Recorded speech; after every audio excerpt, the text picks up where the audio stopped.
ఈ మే నెలలో అదృష్టము, జీవితము, యోగం మగా నక్షత్రము 1, 2, 3, 4 పాదములు అనగా, పుబ్బా నక్షత్రము 1, 2, 3, 4 పాదములు అనగా, ఉత్తరాపాద నక్షత్రము 1 పాదం అనగా కలిస్తేనే సింహరాశి ఫలితాలు.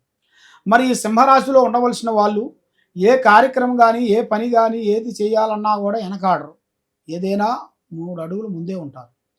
కానీ మనసులో ఒక మాట, బయట ఒక మాట మాట్లాడే మనస్తత్వం కలిగిన వాళ్ళు కాదు.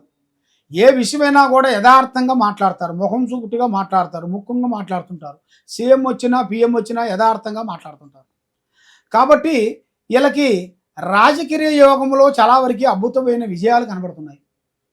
రాజకీయ రంగంలో కానీ, సినీ ఫీల్డ్లో కానీ, తర్వాత రియల్ ఎస్టేట్లో కానీ వీళ్ళకి అద్భుతమైన విజయాలు, అద్భుతమైన కార్యక్రమాలు, పెద్ద పెద్ద పనులు, అభివృద్ధిగా వచ్చే మార్గాలు కూడా అతి దగ్గరలోనే వీళ్ళకి కొన్ని కనబడుతున్నాయి.